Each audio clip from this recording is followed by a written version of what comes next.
이 시편 16편의 표제가 다윗의 믹담 이렇게 붙어 있습니다. 이 시를 기록했던 분이 이 시는 다윗의 믹담이다 이렇게 표제를 정했다는 것입니다. 믹담은 순금이라고 하는 뜻을 가지고 있습니다. 그러니까 이 시를 기록한 분이 이 시를 보면서 이 시는 정말 다윗의 많은 시들 가운데서 정말 순금 같은 그런 신앙의 정수를 가지고 있는 시가 바로 이 시편 16편이다. 아마 그렇게 판단을 했던 것 같습니다. 그래서 이 표제를 다윗의 믹담이다 이렇게 이야기하고 있습니다. 이 시편 16편 다윗의 정말 순금 같은 신앙의 정수가 담겨져 있는 이 구절 가운데서도 가장 핵심적인 구절을 뽑아내라고 하면은 바로 2절을 말씀드릴 수 있는데요. 2절 말씀은 내가 여호와께 아뢰되 주는 나의 주님이시오니 주밖에는 나의 복이 없다 하였나이다. 다윗은 주님에 대해서 하나님에 대해서 고백을 할 때 그는 하나님밖에는 내 복이 없다라고 그렇게 고백을 했다는 것입니다. 이게 얼마나 중요한 고백이고 이게 왜 순금 같은 신앙 고백이냐 하니까 세상을 살아가는 많은 사람들이 복을 이야기할 때 하나님을 이야기하지 않는다는 것입니다. 세상에 있는 많은 사람들은 복을 이야기할 때 저 사람은 건강하니까 복을 받았다. 아니면 저 사람은 뭐 자손들이 잘 되니까 자손들의 복을 받았다. 아니면 물질의 복을 받았다. 뭐 세상 어떤 권세, 권력 이런 복을 받았다. 우리는 그런 것들을 복으로 여기지 하나님을 복으로 여기지 않는 경우들이 세상에 많은 사람들이 있습니다. 물론 믿는 사람들은 다 하나님이 내 복이다 이렇게 고백하겠지만요. 일반적으로 볼 때 세상 사람들은 하나님을 복이라고 그렇게 여기지 않더라고 하는 것입니다. 그런데 우리 믿는 사람들 가운데서도 하나님을 복이라고 여기보기보다는 솔직히 이야기하면 하나님이 주시는 은혜, 하나님이 주시는 어떤 특별한 선물 이런 것들을 가지고 이게 복이다 이렇게 여기는 분들도 우리들 가운데는 분명히 있습니다. 무슨 말이냐면 하나님 자체가 복이 아니고 하나님이 주시는 은혜, 하나님이 우리에게 주시는 어떤 선물, 기적 이런 것들을 우리는 복으로 여기지 하나님 자체를 복으로 여기는 사람은 사실 믿는 사람들 가운데도 그렇게 많지 않다라고 하는 것입니다. 지난 주일날도 제가 시편 1편을 말씀을 드리면서 그렇게 말씀을 드렸죠. 처음 믿을 때는 많은 사람들이 하나님 주시는 축복 때문에 물론 믿는 게 맞습니다. 그런데 신앙이 깊어지고 믿음이 더해지면은 이제는 하나님 주시는 축복 때문에 하나님을 믿는 것이 아니라 하나님이 나를 얼마나 사랑하시고 하나님 나를 얼마나 극진히 존귀한 자로 여기는지 그 은혜에 감사해서 하나님을 믿게 되는 것이 그것이 우리 신앙의 발전에 나간 단계다. 지난 시간에 그렇게 말씀을 드렸었습니다. 그러다가 보니까 믿음이 깊어지면은 사람들은 이제 하나님 내게 은혜를 주시든지 아니면 나를 축복하시든지 그것과는 그것 때문에 내 신앙이 자라고 뭐 흔들리고 이런 것은 아니라는 것입니다. 하나님 자체로서 우리는 너무 기쁘고 즐겁고 그 하나님을 사랑하는 그것이 우리 마음에 정말 행복함을 느끼는 그러한 마음으로 살아가는 것이 그것이 우리가 살아가는 정말 행복한 사람의 모습이다. 지난 시간에 다 말씀을 드렸습니다. 오늘 다윗은 거기에서 하나 더 나아가서 바로 주밖에는 나의 복이 없다 이렇게 그는 고백하며 살더라는 것입니다. 그래서 이 시를 기록했던 사람이 이건 정말 우리가 가져야 될 우리 신앙의 순금 같은 그런 신앙의 정수다. 그래서 믹담이라고 이렇게 말씀을 하고 있는 것입니다. 문제는 이 고백을 들으셨던 하나님께서 오늘 성경에 다윗의 경험을 통해서 얼마나 다윗을 축복하셨는지를 살펴볼 수가 있습니다. 이어서 이 고백 끝에 나오는 3절의 말씀이 바로 하나님 앞에 다윗이 하나님밖에 내 복이 없습니다라고 했을 때 하나님이 다윗에게 주셨던 응답, 다윗에게 주셨던 축복이 이 문답 형식으로 기록이 되어 있습니다. 3절에 바로 하나님밖에 내 복이 없다라고 고백했던 다윗을 하나님께서 어떻게 축복하셨는지를 기록하고 있는데 3절 말씀에 보면 땅에 있는 성도들은 존귀한 자들이다. 이 땅에 있는 성도들이 그냥 성도가 아니라 하나님만이 나의 복이 되십니다라고 고백하는 그 성도들을 하나님은 존귀한 자로 여기시더라는 것입니다. 그 사람의 지위나 그 사람이 가진 것, 이런 것을 통해서 하나님이 우리를 판단하시면서 존귀한 자다 이렇게 말씀하시지 않고요, 우리가 하나님 앞에서 하나님만이 나의 고백이다라고 그렇게 고백하는 그 사람을 하나님께서 존귀한 자라고, 아주 귀한 자라고 연기해 주시더라는 겁니다. 자, 이 말씀을 돌려서 다시 해석해 보면요, 왜 존귀합니까? 왜 귀한 겁니까? 많이 없기 때문에 귀한 것입니다. 제가 설교할 때 가끔 이런 말씀 드리죠. 우리가 정말 귀하게 여기는 돌이 있는데 그게 다이아몬드입니다. 그리고 길거리에 있는 흔한 돌, 이걸 바꿔서 길거리에 다이아몬드가 정말로 많이 깔려져 있고, 지금 우리가 천이 여기는 그 돌이 정말 보기 힘들다라면 가격이 어느 쪽이 더 높게 나간다고요? 흔한 돌이 더 높게 나갈 수밖에 없습니다. 이게 희소 가치 때문에 그렇습니다. 지금 하나님께서 존귀한 자다 이렇게 말씀하신다는 이유는, 이 땅을 살아가면서 예수 믿는 사람들이 수없이 많이 있지만은 하나님 앞에서 하나님만이 나의 복이 되십니다라고 고백하는 사람이 적다는 것입니다. 많으면은 하나님이 존귀한 자라고 하지 않습니다. 그렇다면 우리는요, 하나님 앞에서 하나님만이 나의 복이라고 고백하며 살아가야 되겠다고 다짐해야 하겠다는 것입니다. 그런 사람이 없다는 것입니다. 그런데 다윗이 하나님만이 나의 복이라고 고백했기 때문에, 그래서 다윗을 향해서 존귀한 자다 이렇게 이야기했습니다. 귀하게 여겨주실 뿐만 아니라 그 다음 말씀이, 더 놀란 말씀이 기록되어 있습니다. 3절 하반절 말씀에 나의 모든 즐거움이 그들에게 있도다. 하나님께서 가지고 있는 즐거움, 하나님 기뻐하고 즐거워하는 그것이 누구에게 있느냐 하니까 다윗처럼 하나님만이 나의 복이 된다라고 고백하는 그 사람에게 하나님이 즐거움이 있다는 것입니다. 우리의 즐거움은 어디 있습니까? 하나님 주시는 기쁨이 있을 것이고, 하나님 주시는 은혜가 있을 거고, 아니면 축복에 우리의 기쁨이 있을 수 있습니다.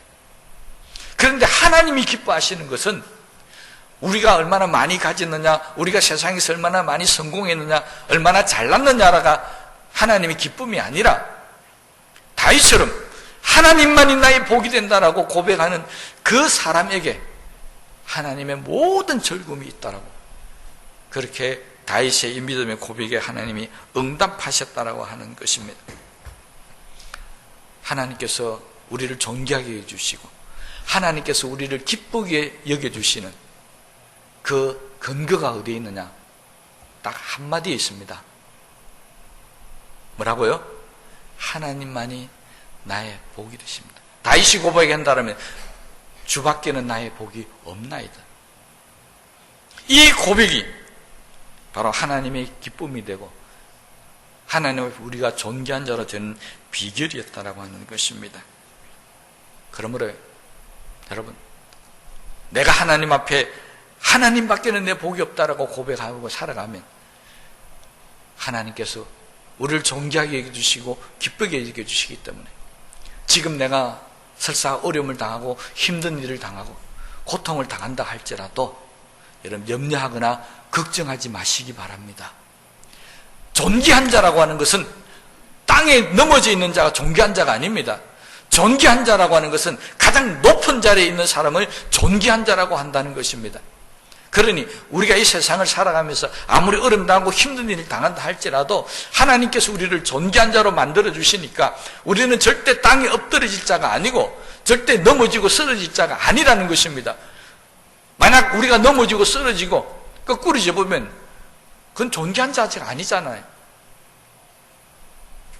결국 우리가 이 땅을 살아가면서 정말로 실패하거나 좌절하거나 고통스럽지 않게 살려면 우리는 늘 우리 마음속에 하나님만이 나의 복입니다, 이렇게 고백하며 살면 그런 은혜가 우리 가운데 주어지게 된다는 사실을 믿으시기를 바랍니다.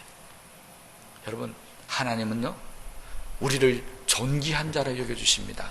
그러면 그 말은, 다른 말로 하면 하나님은 나를 정말 가치 있는 사람으로 여겨준다는 것입니다. 여러분, 하나님은요, 우리를 정말 가치 있게 여겨주십니다. 평가를 할 때 한 영혼을 천하보다도 더 귀하게 여기신다고, 그렇게 귀하게 여겨주신 거예요. 그 영혼을 위해서 당신의 독생자도 십자가에서 못 박아 죽일 정도로 우리를 사랑하신 겁니다. 그런데 왜 우리 스스로가 나를 비관하고 나를 낮게 평가합니까? 왜 나를 쓸데없는 자라 여기고, 나는 왜 불행한 자라 여기고, 나는 왜 못난 자라 여기고, 나는 왜 세상 살아가면서 나약한 자로 그렇게 여기며 사느냐는 것입니다. 아니에요. 우리는 존귀한 자입니다. 다 같이 한번 해볼까요? 나는 존귀한 자입니다. 우리는 존귀한 자입니다. 그것도 이 목사가 여러분을 존귀하게 여기는 것이 아니라 하나님께서 여러분을 존귀한 자로 여겨주신다는 것입니다. 얼마나 감사합니까? 그러니 아무리 어렵고 힘들고 아무리 고통스럽다 할지라도 내 가치를 그렇게 땅에 떨어뜨리지 마시기 바랍니다. 존귀한 자는 땅에 떨어져 있는 자가 아니라 하늘로 높이 올라가는 자가 존귀한 자. 그러므로 우리가 이 땅을 살아가면서 정말 내가 하나님 앞에서 하나님만이 나의 복이라고 고백하고 살면 하나님이 나를 높여주시고 하나님이 항상 나를 볼 때 바로 기뻐하다, 즐거움이 있다, 이렇게 여겨주시며 산다는 사실을 믿으시기를 바랍니다. 성경에 보면 하나님께서 사람을 향해서 기뻐한다, 즐거워한다, 이 말씀을 하신 적이 딱 한 번 있습니다. 언제인 줄 아십니까? 예수님께서요.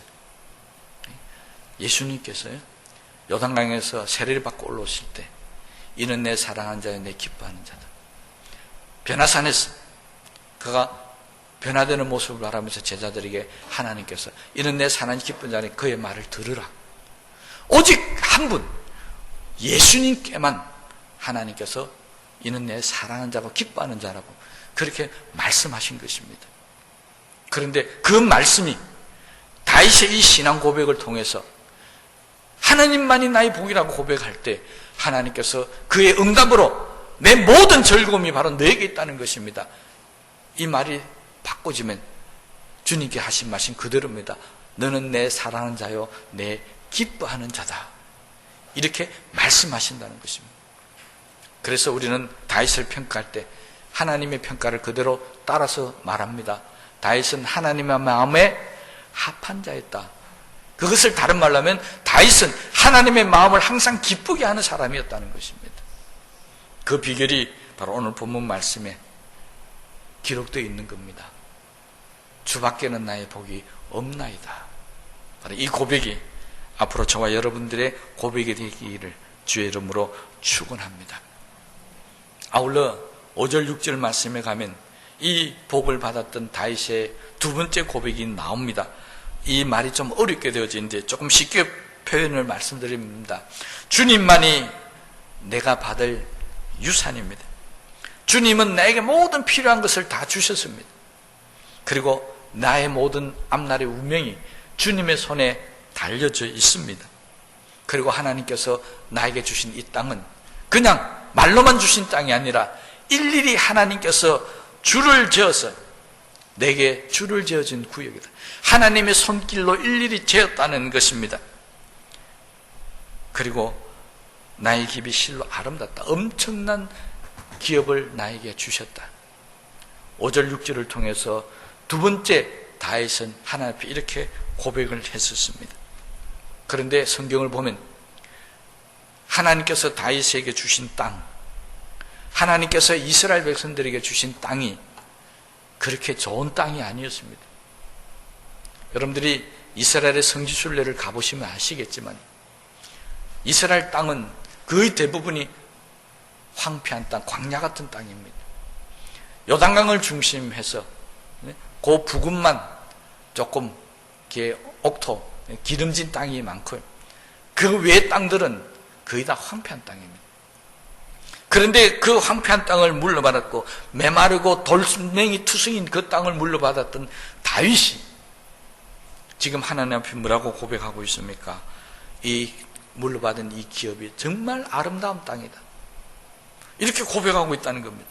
그리고 정말 아름답고 엄청난 유산을 물려받았다는 것입니다. 여러분은 기름지고 어떤 뭔가 수확이 많은 그런 땅을 물려받은 것이 좋은 겁니까? 아니면 돌멩이가 많고 광야같이 그치고 메마른 땅을 물려받은 게 좋은 겁니까? 누구에게 물어봐도 기름진 땅이 좋은 땅입니다. 그런데 다윗은 그것이 아니었습니다. 왜 그랬습니까? 지금 내가 물려받았던 이 황폐한 땅, 예루살렘이나 그 주변의 모든 이 황폐한 땅들이 다윗의 신앙 고백으로는 정말 아름답고 좋은 땅이라는 것을 고백하고 있다는 겁니다. 이유는 하나입니다. 하나님께서 내게 주신 땅이기 때문에 그렇습니다. 저기 기름진 저 땅은 아무리 기름진도 하나님이 주신 땅이 아니라는 겁니다. 지금 있는 예루살렘 중심이었던 이 가나안 땅이 아무리 황폐하고 메마른 땅이라 할지라도 돌멩이 투성이라는 땅이라 할지라도 이 땅은 하나님이 나에게 주신 땅이기 때문에 내가 볼 때는 정말 기름지고 아름답고 좋은 땅, 그 땅 부르 안 할 그런 좋은 것을 하나님께서 나에게 주셨다는 것입니다. 그것도 그냥 주신 것이 아니라 하나님이 일일이 손을 대셔가지고 그 하나님의 손길이 닿아져 있는 땅, 그리고 이 땅을 살아가는 동안에 아브라함이 약속하신 대로 자손 되도록 이 땅에서 내 자손이 번성하게 되겠다, 내 백성이 되게 해주겠다, 하나님의 약속과 계획과 하나님의 소망이 담겨져 있는 이 땅, 이 땅을 다윗은 바로 하나님께서 내게 주신 가장 아름다운 땅이라고 그렇게 고백하고 있다는 것입니다. 이스라엘 사람들도 이 신앙을 물려받아서 그들이 하는 이 히브리 원어로 하는 신앙 고백이 있습니다. 바로 나할라라고 고백합니다. 나할라라는 말은 히브리어로 유산이라는 뜻, 유업이라는 뜻입니다. 무슨 말이냐면 이 가나안 땅은 하나님께서 우리에게 유업으로, 유산으로 주신 땅이라는 것입니다. 그래서 이 땅이 아무리 나빠도, 이 땅이 사람들의 눈에 볼 때는 황폐한 땅이라 할지라도 하나님께서 우리에게 주신 땅이기 때문에 이 땅을 잘 가꾸어서 정말 젖과 꿀이 흐르는 땅으로 만들어가야 될 책임이 아브라함의 자손들, 이스라엘 민족들에게 있다는 것입니다. 그래서 이스라엘 사람들은 그 땅을 1945년 다시 회복해서, 우리나라하고 독립기이 똑같습니다. 거기에 들어가서 다시 이스라엘의 나라를 세워서 오늘날까지 그들의 나라를 이루고 있습니다. 주변에 있던 당시에 세계대전이 끝나고 난 모든 어렵고 힘들 때 여러 나라들이 팔레스타인과 자꾸 충돌이 일어나고 하니까 그러지 말고 다른 땅을 줄 테니까 거기 가서 살아라, 그렇게 제한이 있었다고 합니다. 그런데 이스라엘은 아무리 좋은 땅을 줘도 우리는 가지 않겠다, 하나님이 주신 땅이기 때문에 우리는 이 땅에서 살아야 된다고 그렇게 주장을 했다고 합니다. 이게 나할라 신앙입니다. 하나님이 주신 것은 좋든 싫든 그게 따지지 않는다는 겁니다. 하나님이 주시는 것은 무조건 좋은 것이다. 세상이 주는 것은 우리 눈에 아무리 좋게 보여도 그것은 나쁜 것이다. 그들은 그렇게 믿고 있다라고 하는 것입니다. 그래서 그들은 가나안이라는 땅, 정말 황폐하고 메마르고 한 농사짓기 힘든 땅이지만 그들은 그곳에서 뿌리를 내리면서 자손되도록 그 땅을 물려주기를 소원하고 있다는 것입니다. 이 나할라 신앙의 모습을 성경이 열왕기상 21장에 보면 기록한 부분이 있습니다. 바로 아합 왕 시대, 북이스라엘의 가장 악독했던 왕이었던 이 아합 왕 시대 때 여러분이 잘 알죠? 나붓이라는 사람이 있었습니다. 그런데 이 아합 왕이 그 땅이 너무 탐이 난 거예요. 그래서 왕이 명령을 내려서 그 땅값보다 훨씬 더 많은 돈을 줄 테니까 팔아라. 안 팝니다. 이거 안 팔면 왕에게 네가 잘못하면 불이익을 당할 수 있고 해를 받을 수 있다. 왕의 명령이니까 모닝이 차가 그냥 팔아라. 주변에 있는 사람들이 같이 동조를 해서 했지만은 이 나붓이라는 사람은 끝까지 팔지 않습니다. 그때 성경에 보면 고백했던 게 바로 그겁니다. 하나님께서 나에게 유산으로 물려준 땅이기 때문에 이 땅은 설사 왕이 내놓으라 할지라도 팔 수 없다. 나봇은 그렇게 주장을 합니다. 이게 바로 이스라엘 사람들이 가지고 있었던 나할라 신앙의 모습입니다. 여러분, 우리도 바로 이 나할라 신앙, 이걸 좀 배워서 가지시기를 바랍니다. 하나님이 나에게 주신 것, 이것이 세상에서 가장 좋은 것이고 가장 값진 것이다. 믿습니까? 그렇다면 내가 지금 환경이 어렵고 힘들고 지금 내가 어떤 세상 사람들이 보면 초라한 집에 살고 부족하고 연약하게 산다고 할지라도 만약 우리가 기도하는 가운데 이것이 하나님이 주신 거라고 믿음이 온다면 그것을 가장 좋은 것으로 여기시라는 것입니다. 과거에 제가 있던 교회에 일단 집사님이 장애되는 아이를 키우고 있었습니다. 주변에 있는 많은 사람들이 정말 열심히 예수 믿고 신앙생활 정말 잘하는 분인데 왜 이렇게 하나님께서 좀 장애를 가진 이런 아이를 주셨는가? 사람들이 옆에서 의아해했고 또 본인에게도 힘내라고 용기를 내라고 그렇게 주변에서 기도를 해주는 분들이 많이 있었습니다. 그때 그분이 했던 말씀이 제 평생에 떠나지 않습니다. 그분도 그렇게 기도했다고 그럽니다. 이전에 제가 한번 설교할 때 말씀드린 거로 기억이 나는데 하나님 앞에서 하나님 왜 나에게는 이런 자녀를 주셨습니까? 라고 기도했을 때 그때 그분에게 주셨던 하나님 응답이 기억이 나십니까? 이 아이를 세상에 보내야 되는데 아무도 이 아이를 감당할 수 있는 믿음을 가진 사람이 없다라는 것입니다. 바로 너만이 이 아이를 잘 키울 수 있는 믿음과 신앙을 가졌기 때문에 너에게 보내줬다. 그 기도의 응답을 듣고 난 이후에 그분은 마음을 바꿨습니다. 하나님이 내게 주신 아이, 비록 세상 사람들이 볼 때는 장애를 가지고 있던 아이였지만은 나에게는 가장 소중하고 나에게는 가장 귀한 아들이다. 그분은 바로 이 나할라 신앙을 가졌습니다. 우리는 좋은 것만이 하나님이 주신다고 생각하고 있는데 나할라 신앙을 가진 사람들은 그런 것이 아닙니다. 세상 사람들의 눈에는 세상적인 가치로는 나쁜 것이라 할지라도 하나님이 주신 것이기 때문에 그것은 세상에서 가장 귀한 것이고 가장 아름다운 것입니다. 지금 다윗이 그렇게 고백을 하고 있습니다. 얼마나 감사한, 우리도 앞으로 이 나할라 신앙을 가졌어요. 하나님이 주신 것이라는 것은 내게 가장 귀한 것이다. 이 믿음으로 살게 되시기를 주의 이름으로 축원합니다. 세 번째 다윗의 신앙이 고백이 기록되어 있는 구절이 7절 말씀입니다. 나를 훈계하신 여호와여 송축할지라 밤마다 내 양심이 나를 교훈하도다.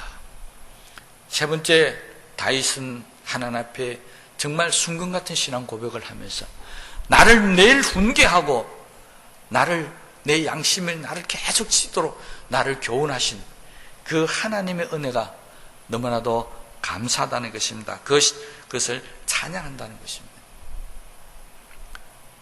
여러분, 사람들은요 잘한다 칭찬해주고 박수치주면 다 좋아합니다. 그런데 당신이 뭔가 좀 잘못된 것이니까 이렇게 바로 잡으십시오. 당신이 이렇게 했으면 좋겠습니다. 그렇게 훈계하면은 기분 나빠하고 듣기 싫어합니다. 그런데 다윗은 하나님께서 나를 훈계하시는 거예요. 밤마다 내 양심이 나를 치는 것. 그것이 너무 감사하다라고 지금 고백을 하고 있다는 것입니다. 그러면서 뭐라고 이야기하고 있습니까? 훈계라는 것은 그냥 말하는 게 아닙니다. 야단하고 책망하는 것이죠. 이 야단하고 책망하는 것을 그는 받아들였다는 것입니다. 보통 부모들은 자녀들을 훈계할 때 좋은 것만 주기를 원하고 용기와 격려를 주고 좋은 말만 해주기를 원합니다. 그것은 훈계가 아니죠. 성경은 그렇게 자녀들을 키우면 그 자는 망하게 되어 있다라고 우리에게 가르치고 있습니다. 그래서 심하게 가면 솔로몬의 잠언을 보면 자녀를 채찍으로 양육해야 한다라고까지 가르치고 있습니다. 요즘 교육 철학하고는 다르죠. 요즘 그랬다가는 큰일 납니다. 그러나 그런 어떤 물리적인 가혹을 하라는 것이 아니라 누가 나는 잘못되었다라든지 또는 바른 길로 가기 위해서 훈계하는 것은 받아들일 수 있는 사람이 되어져야만이 그 사람이 또는 그 자녀가 나중에 자라서 세상에 쓰임받고 존경받는 훌륭한 사람이 될 수 있다는 것입니다. 저는 지난 주간에 극과 극이 다른 두 뉴스를 보면서 한쪽은 너무 마음이 아팠고요. 한쪽은 너무 마음에 즐거움이 있었습니다. 여러분도 다 아실 겁니다. 우리나라에서 정말 세계적으로 이름을 떨치고 노벨 평화상 최초였죠. 그 뒤로는 노벨상 받으면 우리나라 없습니다. 저도 개인적으로 굉장히 존경하는 분입니다. 바로 김대중 대통령. 세상을 별시하셨지만 정말 우리나라의 정치인으로서는 세계 내로서 자랑이 되는 그런 분입니다. 그런데 그분의 두 아들이 물려받은 유산 때문에 서로 고소하고 소송에 들어갔다는 뉴스를 보면서 참 마음이 아팠습니다. 그분의 아버지가 어떤 분입니까? 목숨을 걸고 이 나라의 민주주의를 위해서 헌신하고 고통을 당했던 분입니다. 그래서 노벨 평화상을 받고 그 상금으로 자녀들에게 뒤를 부탁하면서 세상을 떠났는데 남은 자녀들이 그걸 유산 가지고 서로 내가 차지하겠다고 싸우는 모습을 보면서 아마 저뿐만이 아니라 여러분도 마음이 좀 착잡했을 겁니다. 정말 마음 아픈 일입니다. 왜 그랬을까요? 김대중 대통령이 정말 나라와 민족을 위해서 좋은 일, 많은 업적을 남기셨지만 자녀들의 훈계에 있어서는 결과를 보니까 좀 부족했던 게 아닌가 싶은 생각이 듭니다. 물론 그분이 자녀들을 잘 양육을 했겠지만은 그걸 받아들였던 자녀들이 아버지의 가르침을 제대로 못 받아들였기 때문에 아마 그런 결과가 나오지 않았는가 하는 생각이 들었습니다. 너무 마음 아프고 앞으로 이 결과가 어떻게 될는지는 모르지만 이미 이 일을 통해서 우리 국민들이 참 상처를 받는 그런 사건이 아닌가 생각이 됐습니다. 정반대의 사건이 또 하나 나왔죠. 서울에서 명품을 수리하는 분이 자기 전 재산 12억을 전남대학에 기부를 해버렸습니다. 자녀들이 4명이 있는데 그 자녀들이 요즘 굉장히 어렵게 산답니다. 기자가 인터뷰를 했는데 아니 자녀들이 저렇게 어렵게 사는데 자녀들에게 좀 물려주면 좋지 그걸 전부 다 어떻게 다 기부를 하셨습니까? 라고 인터뷰를 하니까 그분 대답이 정말 존경스럽다 하는 대답이 나왔습니다. 뭐라고 그러냐니까 우리 자녀들이 어려워지는 거 보니까 얼마 안 가서 저들이 나한테 손을 벌려서 아버지 나 좀 도와주십시오. 그렇게 욕심을 낼까 싶어서 그 전에 다 기부해버렸다는 것입니다. 여러분, 이게 일반적인 부모 마음에 가능하겠습니까? 저라도 이게 어려운 일입니다. 자녀들이 막 어려워지고 있는데, 그것도 한둘이도 아니고 4명이나 되는 자녀들이 다 어렵게 살고 있는데, 본인도 사무실에 인터뷰 갔더니 3평 정도 되는 아주 낡은 사무실이었다 그럽니다. 그리고 본인이 그 전남대학을 나왔던 졸업생도 아닙니다. 그분은 중졸이었다고 그랬습니다. 그런데도 아이들에게 정말 산 교훈을 주기 위해서 그들이 나한테 손 벌리기 전에 기부를 해버렸다는 그런 기사를 보면서, 아, 정말 대단한 분이다. 존경스럽다. 그 자녀들이 앞으로 살아갈 때 이 일을 통해서 어떤 교훈을 받았을까? 저는 그분들이 정말 악하게 살지 않을 거라고 믿고 있습니다. 정말 그 자녀들이 아버지를 본받아서 앞으로 정말 바르게 살지 않겠는가 하는 그런 생각이 들었습니다. 여러분, 훈계를 잘 따르는 자녀와 훈계를 잘 따르지 않는 자녀들의 모습들이 결과가 이렇게 달라질 수 있다는 사실을 지난 주간에 저는 보고 이 설교를 준비하고 있었기 때문에 더 마음에 와 부딪혔습니다.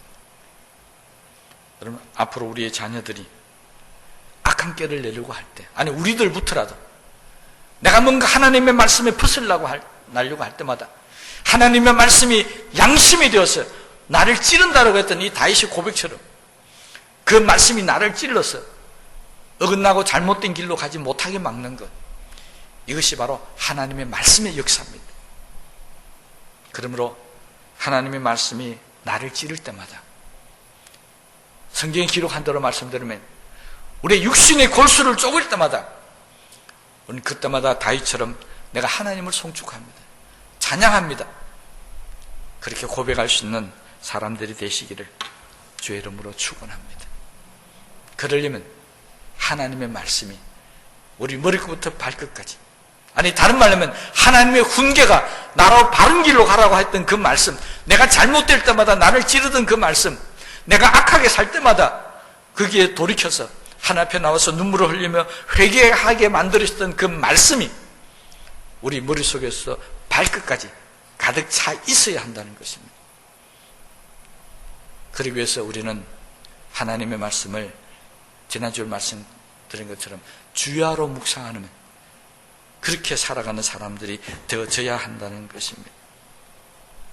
다윗의 고백, 이 고백을 하고 난 위에 다윗이 느꼈던 심정을 9절 10절 말씀에 이렇게 고백할 것입니다. 이러므로 나의 마음이 기쁘고 나의 영도 즐거워하며 내 육체도 안전히 살리니 이는 주께서 내 영혼을 소홀히 버리지 아니하시며 주의 거룩한 자를 멸망시키지 않으실 것임이니이다. 다윗은 하나님의 말씀을 따라서 그가 살아가다가 보니까 항상 그 마음뿐만 아닙니다. 육체, 영혼까지도 그는 기뻐하며 즐거워할 수 있었다는 것입니다. 다윗이 어떻게 살았을까요? 바로 앞에 있는 8절 말씀이 다윗이 살았던 모습을 고백하고 있습니다. 내가 여호와를 항상 내 앞에 모심이. 이 말은 항상 하나님을 따라간다는 이야기입니다. 항상 다른 것 보지 않고 오직 하나님만을 바라보면서 나가겠다는 것입니다. 그가 나의 오른쪽에 계심으로 내가 흔들리지 아니하리다. 오른쪽은 뭡니까? 하나님의 능력을 나타낸다고 그랬잖아요. 그가 내 능력이 되시니까 내가 어떻게 세상 살아가더라도 흔들리지 않고 살아갈 수 있는 그런 사람이 되어졌다는 것입니다. 그러면서 그는 정말로 놀라운 고백을 합니다. 내 영혼을 소홀히 버리지 아니하시며 지옥의 엄부에 떨어뜨리지 않겠다는 것입니다. 주의 거룩한 자를 멸망시키지 아니하실 것이다.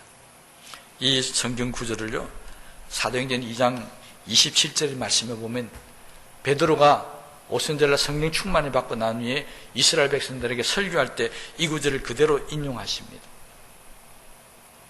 예수님께서 엄부에 계시지 않고 다시 살아났다는 것을 말씀하시면서 이 구절을 인용합니다. 베드로는 이런 의미로 사용했습니다. 하나님이 너무 사랑하시는 예수님이 음부에 내려가셨는데 그 음부에 두실 수가 없어서, 서울에 버려둘 수가 없어서 그를 다시 살리셨다는 것입니다. 바로 그리스도의 부활이 이렇게 이루어졌다는 것입니다. 다시 살리지 아니하시면 음부에서 나오실 수가 없기 때문에 주님께서 예수님을 다시 살려서서 우리들 앞에 보내주셨다는 것입니다. 베드로는 이 설교를 하면서 이스라엘 백성들에게 그렇게 말했습니다. 우리도 하나님이 우리를 사랑하시니까 우리를 절대 버리지 아니하실 것입니다.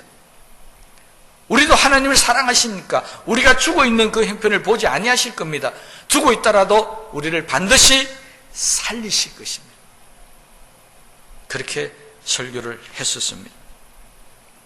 다윗이 이 고백에 바로 거는 자였습니다. 오늘 저와 여러분들에게도 이런 일들이 앞으로 일어나게 될 줄로 믿습니다. 내가 아무리 힘들고 어렵다 할지라도 하나님은 절대로 우리를 버리지 아니하신다 믿으시기 바랍니다. 세상 모든 사람들이 나를 버릴지 할지라도 절대로 하나님은 나를 버리지 아니하신다. 이것이 다윗의 마지막 고백이었습니다. 실제 다윗은 이것을 경험하며 살면서 이런 하나님을 통해서 그는 마지막 네 번째 고백을 결론적으로 마무리하고 있습니다. 네 번째 고백은 다 같이 한번 하도록 하겠습니다. 11절 말씀입니다. 주께서 생명의 길을 내게 보이시리니 주의 앞에는 충만한 기쁨이 있고 주의 오른쪽에는 영원한 즐거움이 있나이다. 무슨 말인 줄 아십니까? 앞에 8절 말씀대로 여호와가 항상 내 앞에 있으니까 내가 여호와를 따라가다 보면 여호와 앞에는 뭐가 있다고요? 늘 충만한 기쁨이 있고 오른쪽에는 영원한 기쁨이 있으니까 그 이 충만한 기쁨과 영원한 즐거움이 바로 내 것이다. 이 고백입니다. 여러분, 하나님 앞에 있는 충만한 기쁨, 하나님 오른편에 있는 영원한 즐거움, 그것이 바로 우리들 것이 되기를 주의 이름으로 축원합니다. 그렇게 하려면 다윗이 고백했던 이 고백들을 꼭 기억하시기 바랍니다. 다른 것은 다 기억하지 못한다 할지라도 2절에 있는 이 말씀만큼은 꼭 기억하시기 바랍니다. 주밖에는 나의 복이 없나이다. 말씀을 생각하시면서 기도하시겠습니다.